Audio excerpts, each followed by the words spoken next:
ब्रह्मा गुरु विष्णु गुरुदेवो महेश्वर गुरु साक्षात् परब्रह्म तस्मै श्री गुरुवे नमः। ओम नमो आदो देवकी देवगर्भजननं गोपीगिरिवर्धनं मायापूतन जीवतापहरणं गोवर्धनोद्धारणं कंसच्छेदनकौरवाद्यहननं कुन्तीसुतापालनम् एतत् श्रीमद्भागवतं पुराणकथितं श्रीकृष्णलीलामृतं निगमकल्पतरोर्गलितं फलं सुखमुखाद्रवामृतसंयुतं पिबत भागवतं रसमालया मुहुरहो रसिका भुवि भावुका। भगवान श्री कृष्ण नारायण जी के चरण कमलों में नतमस्तक होकर के गुरु श्री वेद व्यास जी, गुरु श्री माधवाश्रम जी, गुरु श्री आदि गुरु शंकराचार्य जी, गुरु श्री मातृ पितृदेवता, गुरु श्री सुखदेव जी, गुरु श्री नारद जी, गुरु श्री शुद्ध जी के चरण कमलों में नतमस्तक होकर के मैं ये श्रीमद् भागवत महापुराण का 12वें स्कंद का 10वां अध्याय पढ़ने जा रहा हूँ, जिसमें आज का प्रसंग है मार्कंडेय जी को भगवान शंकर का वरदान। श्रुतवाचा स एवं मनोभूयेदं नारायणं विनिर्मितं वैभवं योगमाया तमेव शरणं यो।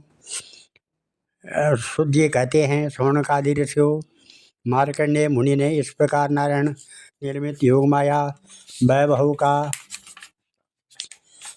अनुभव किया। तब यह निश्चय करके कि इस माया से मुक्त होने के लिए मायापति भगवान की शरण ही एकमात्र उपाय है, उन्हीं की शरण में स्थित हो गए।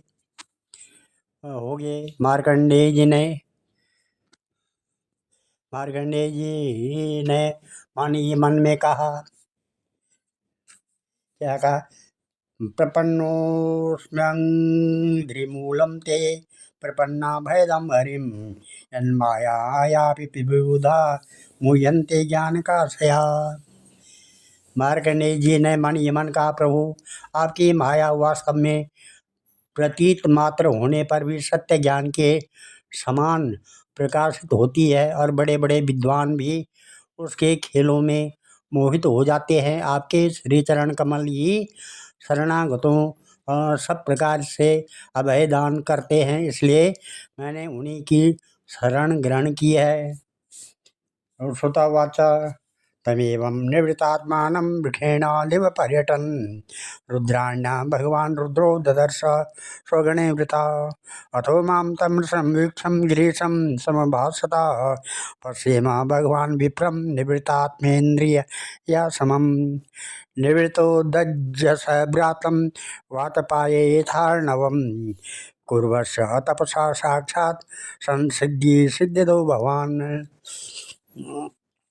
शुद्ध जी कहते हैं, मार्कंडेय जी इस प्रकार शरणागति की भावना में तन्मय हो रहे थे। उसी समय भगवान शंकर भगवती पार्वती के साथ नंदी पर सवार होकर आकाश मार्ग से विचरण करते हुए उधर आ निकले और मार्कंडेय जी को उसी अवस्था में देखा। उनके साथ बहुत से गण भी थे।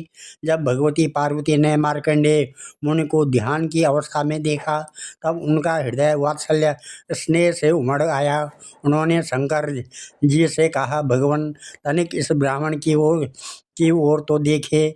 जैसे तूफान शांत हो जाने पर समुद्र की लहरें और मछलियां शांत हो जाती है और समुद्र धीर गंभीर हो जाता है, वैसे ही इस ब्राह्मण का शरीर, इंद्रिय और अंतःकरण शांत हो रहा है।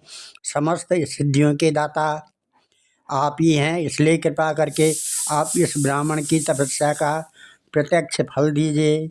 भगवान शंकर ने कहा,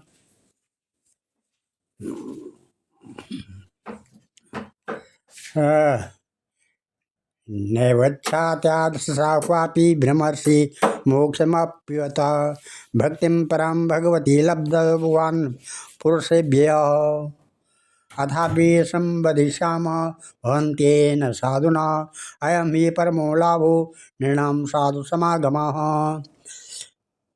भगवान शंकर ने कहा, देवी, ये ब्रह्मर्षि लोक अथवा परलोक की कोई भी वस्तु नहीं चाहते, और तो क्या इनके मन में कोई कभी मोक्ष की भी आकांक्षा नहीं होती। इसका कारण यह है कि घट घटवासी अविनाशी भगवान के चरण कमलों में इन्हें परम भक्ति प्राप्त हो चुकी है। प्रिय, यद्यपि इन्हें हमारी कोई आवश्यकता नहीं है, फिर भी मैं इनके साथ बातचीत करूँगा, क्योंकि ये महात्मा पुरुष हैं। जीव मात्र के लिए सबसे बड़े लाभ की बात यही है कि संत पुरुषों का समागम प्राप्त हो।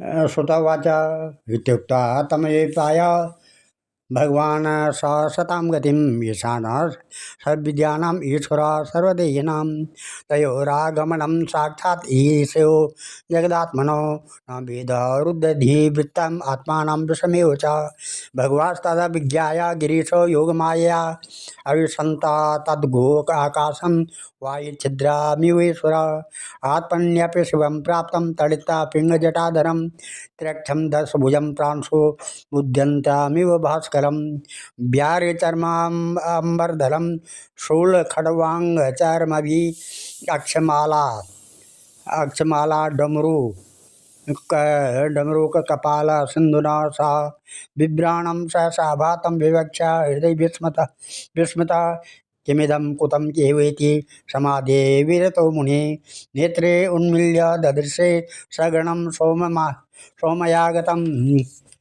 रुद्रम त्रैलोक्य गुरुम नमाम शीर्षम मुनि तस्मै सर्पाय व्यदधात् सगणाय सहोमया स्वागतम स्वागता सनपाद्यार्घ्य गंधस्त्र धूपदीपके आह चा मानुभावेन पूर्णकामशैत्ये विभु करवाम किमित्सानम् इनेदं निवृत्तं जगत् नमः शिवाय शांताय सत्वाय प्रमिडाय च रजोजुषे अप्यघोराय नमस्तुभ्यं तमोजुषे।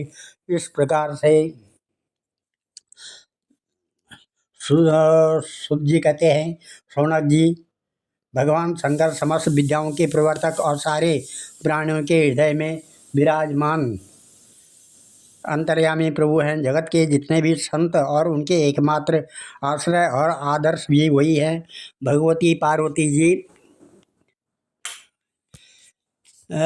पार्वती से इस प्रकार कहकर भगवान शंकर मार्कंड मुनि के पास गए।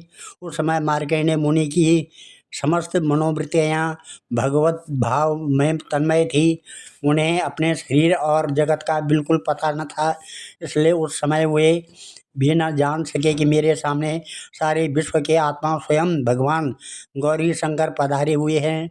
शौनक जी, सर्वशक्तिमान भगवान कैलाशपति यह बात छिपी न रही कि मार्कंडेय मुनि इस समय किस अवस्था में हैं। इसलिए जैसे वायु आकाश के स्थान में अनायास ही प्रवेश कर जाती है, वैसे ही वे अपनी योग माया से मार्कंडेय मुनि के हृदय आकाश में प्रवेश कर गए। मार्कंडेय मुनि ने देखा कि उनके हृदय में तो भगवान शंकर दर्शन हो रहे हैं। शंकर जी के सिर पर बिजली के समान चमकीली पीली पीली जटाएं शोभायमान हो रही है। 3 नेत्र और 10 भुजाएं, लंबा तगड़ा और उदयकालीन सूर्य के समान तेजस्वी है। शरीर पर बागंबर धारण किए हुए हैं और हाथों में शूल, खड़वांग, ढाल, रुद्राक्ष माला, डमरू, खप्पर, तलवार और धनुष लिए हैं। मार्कंडेय मुनि अपने हृदय में अकस्मात भगवान शंकर का यह रूप देखकर विस्मित हो गए। और यह क्या है, कहाँ से आया? इस प्रकार की वृत्ति का उदय हो जाने से उन्होंने अपनी समाधि खोल दी। तब जब उन्होंने आंखें खोली तब देखा कि तीनों लोकों के एकमात्र गुरु भगवान शंकर श्री पार्वती जी तथा अपने गणों के साथ पधारे हुए हैं। उन्होंने उनके चरणों में माथा टेक कर प्रणाम किया। तदंतर मार्कंडेय मुनि ने स्वागत आसन, पाद्य, अर्घ्य, गंध, पुष्पमाला, धूप और दीप आदि उपचारों से भगवान शंकर, भगवती पार्वती और उनके गुणों की पूजा की। इसके पश्चात मार्कंडेय मुनि उनसे कहने लगे, सर्वव्यापक और सर्वशक्तिमान प्रभु, आप अपनी आत्मानुभूति और महिमा से ही पूर्ण काम हैं। आपकी शांति और सुख से ही सारे जगत में सुख शांति का विस्तार हो रहा है। ऐसी अवस्था में मैं आपकी क्या सेवा करूं? मैं आपके त्रिगुणातीत सदाशिव स्वरूप को और सतगुण से युक्त शांत स्वरूप को नमस्कार करता हूँ। मैं आपके रजोगुण के युक्त सर्व प्रवर्तक स्वरूप एवं तमोगुण युक्त अघोर स्वरूप को नमस्कार करता हूँ। श्रुतवाच एवं विस्तुतः स भगवान आदिदेवा सताम गति परितुष्ट प्रसन्नात्मा प्रहंसतम भाषता। श्री सुखदेव सुद जी कहते हैं, शौनक जी, जब मार्कंडेय मुनि संतों के परम आश्रय देवादिदेव भगवान शंकर की इस प्रकार स्तुति की, तब वे उन पर अत्यंत संतुष्ट हुए और बड़े प्रसन्न चित्त से हंसते हुए कहने लगे। भगवान उवाच बलं वृणुष न कामं भरदेशा वयं त्रया अमोघं दर्शनम् येषां मर्त्यो यद् विन्दते मृतं। ब्राह्मणा साधवः सन्ता निसङ्गा भूतवत्सला एकान्तभक्ता अस्मासु निर्वैरा समदर्शिना सलोका लोकपालास्तन् वन्दत्यार्च उपासते। अहं च भगवान् ब्रह्मा स्वयं च हरि ईश्वर न ते अच्युतेज च भिदामण्यपि शक्यते आत्मश्च जनस्यापि तदयुष्मापि वयमिमहि न यामयानि तीर्थानि न देवा चेतनोज्जिता ते पुनन्त्यो लोकाले यूयं दर्शनमात्रतः। ब्राह्मणेभ्यो नमस्यामो ये अस्मद्रूपं त्रयीमयं बिभर्त्यात्म समाधानं तपः स्वाध्याय संयमे श्रवणादर्शनं वापि महापात किनोपि वा शोध्येरन्नत्या अनन्त्या यस्यापि किमु संभाषणादिभिः। श्री भगवान ने कहा, मार्कंडेय जी, ब्रह्मा विष्णु तथा मैं, हम तीनों ही वरदाताओं के स्वामी हैं। हम लोगों का दर्शन कभी व्यर्थ नहीं जाता। हम लोगों से ही मरणशील मनुष्य भी अमृत तत्व की प्राप्ति कर लेता है। इसलिए तुम्हारी जो इच्छा हो वही वर मुझसे मांगो लो। ब्राह्मण स्वभाव से ही परोपकारी, शांत चित्त एवं अनासक्त होते हैं। वे किसी के साथ बैर भाव नहीं रखते और समदर्शी होने पर भी प्राणियों का कष्ट देखकर उसके निवारण के लिए पूरे हृदय से जुट जाते हैं। उनकी सबसे बड़ी विशेषता तो यह होती है कि वे हमारे अनन्य प्रेमी भव एवं भक्त होते हैं। सारे लोक और लोकपाल ऐसे ब्राह्मणों की वंदना, पूजा और उपासना किया करते हैं। केवल वे ही क्यों, मैं भगवान ब्रह्मा तथा स्वयं साक्षात ईश्वर विष्णु भी उनकी सेवा में संलग्न रहते हैं। ऐसे शांत महापुरुष मुझ में, विष्णु भगवान में, ब्रह्मा में, अपने में और सब जीवों में अणुमात्र भी भेद भेद नहीं देखते। सदा सर्वदा सर्वत्र और सर्वथा एक रस आत्मा का ही दर्शन करते हैं। इसलिए हम तुम्हारे जैसे महात्माओं की स्तुति और सेवा करते हैं। मार्कंडेय जी, केवल जलमय तीर्थ ही तीर्थ नहीं होते तथा केवल जड़ मूर्तियां ही देवता नहीं होती है। सबसे बड़े तीर्थ और देवता तो तुम्हारे जैसे संत हैं, क्योंकि वे तीर्थ और देवता बहुत दिनों में पवित्र करते हैं, परंतु तुम लोग दर्शन मात्र से ही पवित्र कर देते हैं। हम लोग तो ब्राह्मणों को ही नमस्कार करते हैं, क्योंकि वे चित्त की एकाग्रता, तपस्या, स्वाध्याय, धारणा, ध्यान और समाधि के द्वारा हमारे वेदमय शरीर को धारण करते हैं। मार्कंडेय जी, बड़े बड़े महापापी और अंत्यज भी तुम्हारे जैसे महापुरुषों के चरित्र श्रवण और दर्शन से ही शुद्ध हो जाते हैं। फिर वे तुम लोगों के संभाषण और सहवास आदि से शुद्ध हो जाएं, इसमें तो कहना ही क्या है। श्री और कहना ही क्या है। शुद्ध जी कहते हैं, इदं चंद्रलामस्य धर्म गुह्योपबृहतं वचो मृताय मृषाणा तृप्यत् कर्णयो पिबन् सचिरं माया विष्णु भ्रामित कर्षतो वृषं शिववागमृतध्वस्त क्लेशपुंजस्तमाद्भृतं। ऋषिवाच, ओहो ईश्वर, इस प्रकार से शुद्ध जी कहते हैं, कि शौनकादि ऋषियों चंद्रभूषण भगवान शंकर की एक एक बात धर्म के गुप्ततम रहस्य में परिपूर्ण थी। उसके एक एक अक्षर में अमृत का समुद्र भरा हुआ था। मार्कंडेय मुनि अपने कानों के द्वारा पूरी तन्मयता के साथ उनका पान करते रहे, परंतु उन्हें तृप्ति नहीं हुई। वे चिरकाल तक विष्णु भगवान की माया से भटक चुके थे और बहुत थके हुए भी थे। भगवान शिव की कल्याणी वाणी का अमृत पान करने से उनके सारे क्लेश नष्ट हो गए। उन्होंने भगवान शंकर से इस प्रकार कहा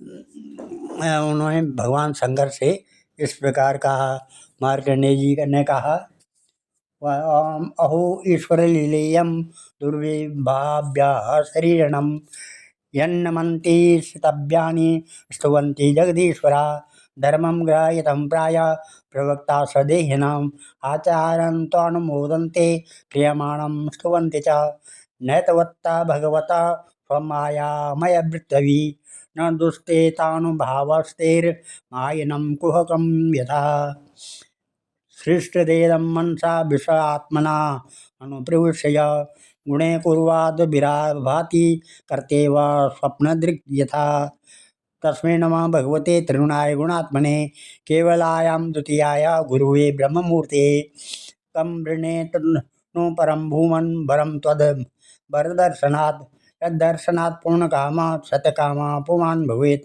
वरमेकं वृणेत्थापि पूर्णात् काम विवर्षणात् भगवत्यो अच्युतां भक्ति तत्परेषु तथा त्वयि। इस प्रकार से मार्कंडेय जी ने कहा कि सचमुच सर्वशक्तिमान भगवान की यह लीला सभी प्राणियों की समझ के परे है। भला देखो तो सही, ये सारे जगत के स्वामी होकर भी अपने अधीन रहने वाले मेरे जैसे जीवों की वंदना और स्तुति करते हैं। धर्म के प्रवचनकार प्रायः प्राणियों को धर्म का रहस्य और स्वरूप को समझाने के लिए उसका आचरण और अनुमोदन करते हैं, तथा कोई धर्म का आचरण करता है तो उसकी प्रशंसा भी करते हैं। जैसे जादूगर अनेकों खेल दिखलाता है और उन खेलों से उसके प्रभाव में कोई अंतर नहीं पड़ता है, वैसे ही आप अपने स्वजन मोहिनी माया की वृत्तियों को स्वीकार करके किसी की वंदना स्तुति आदि करते हैं तो केवल इसी काम के द्वारा आपकी महिमा में कोई त्रुटि नहीं आती है। आपने स्वप्न दृष्टा के समान अपने मन से ही संपूर्ण विश्व की सृष्टि की है और इसमें स्वयं प्रवेश करके कर्ता न होने पर भी कर्म करने वाले गुणों के द्वारा कर्ता के समान प्रतीत होते हैं। भगवान आप त्रिगुण स्वरूप होने पर भी उनके परे उनकी आत्मा के रूप में स्थित हैं। आप यही समस्त ज्ञान के मूल केवल अद्वितीय ब्रह्म स्वरूप हैं। मैं आपको नमस्कार करता हूँ। अनंत आपके श्रेष्ठ दर्शन से बढ़कर ऐसी कौन सी वस्तु है जिसे मैं वरदान के रूप में मांगूं। मनुष्य आपके दर्शन से ही पूर्ण काम सत्य संकल्प हो जाता है। आप स्वयं तो पूर्ण हैं ही, अपने भक्तों की भी समस्त कामनाओं को पूर्ण करने वाले, इसलिए मैं आपका दर्शन प्राप्त कर लेने पर भी एक बार और मांगता हूँ। वह यह है कि भगवान में उनके शरणागत भक्तों में और आप में मेरा अविचल भक्ति सदा सर्वदा बनी रहे। इस प्रकार से सूत जी कहते हैं इत्यर्चतो विष्णुतस्स मुनिना सूक्तया गिरा तामहं भगवत सर्वया चाभिनंदति कामो महर्षे सर्वोऽयं भक्तिमास्तद्मदोक्षजे आकल्पातः यश पुण्यम अजरा अमरता तथा ज्ञानं त्रैकालिकं ब्रह्मन् विज्ञानं च विरक्तिमत् ब्रह्मवर्चस्वना भूयात् पुराणाचार्यता श्रुते। इस प्रकार से सूत जी कहते हैं कि शौनक जी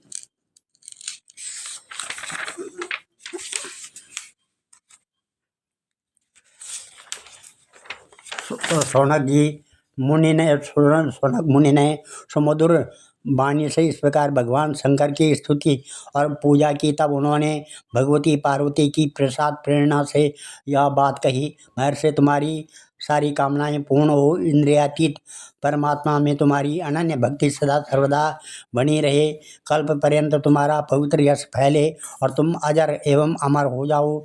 ब्रह्मन तुम्हारा ब्रह्म तेज तो सर्वदा अक्षुण्ण रहेगा ही। तुम्हें भूत भविष्य और वर्तमान के समस्त विशेष ज्ञानों का एक अधिष्ठान रूप ज्ञान और वैराग्य युक्त स्वरूप स्थिति की प्राप्ति हो जाए। तुम्हें पुराण का आचार्यत्व भी प्राप्त हो। सूत जी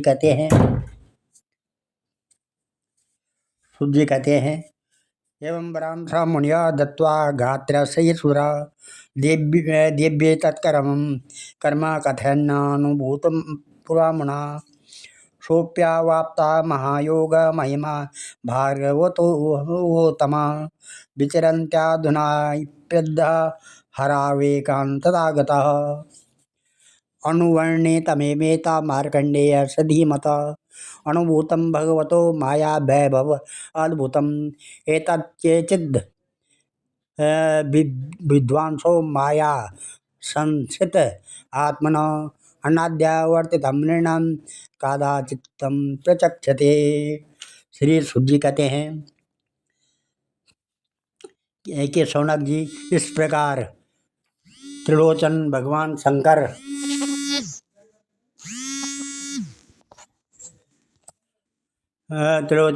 शंकर मार्कंडे मुनि वर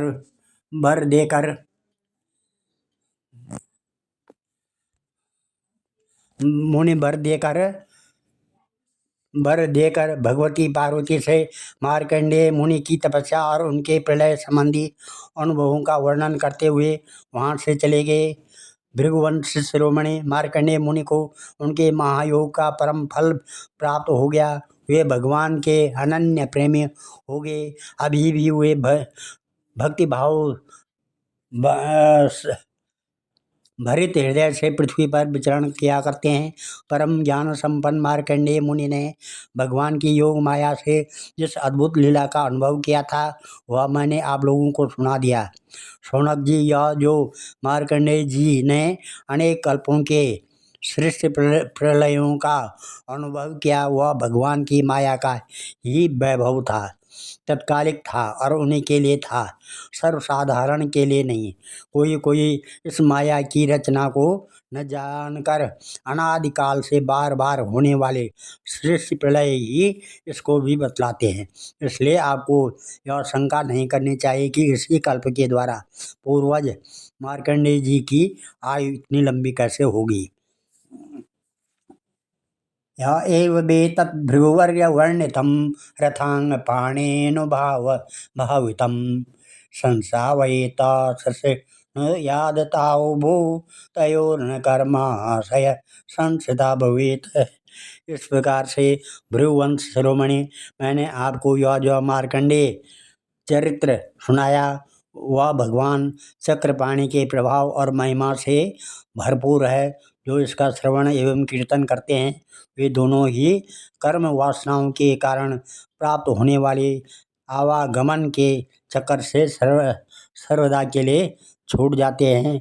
आज इस अध्याय को यहीं पर समाप्त करके और कथा को यहाँ पर विराम देता हूँ। कल 11वां अध्याय होगा, 12वें स्कंद का, और उसमें भगवान के अंग उपांग आयुधों का रहस्य तथा विभिन्न सूर्य गुणों का वर्णन ये कथा चलेगी। ओम ध्येयं सदा परिभवग्न मविष्टदोहम तीर्थात् पदं शिवभिरञ्चनुतं शरणं भृत्यात्यहं प्रणतपालभवाब्धिपोतं वन्दे महापुरुष ते चरणारविन्दम्। ओम सर्वे भवन्तु सुखिनः, सर्वे सन्तु निरामया, सर्वे भद्राणि पश्यन्तु मा कश्चित् दुःखभाग् भवेत्। धन्यवाद।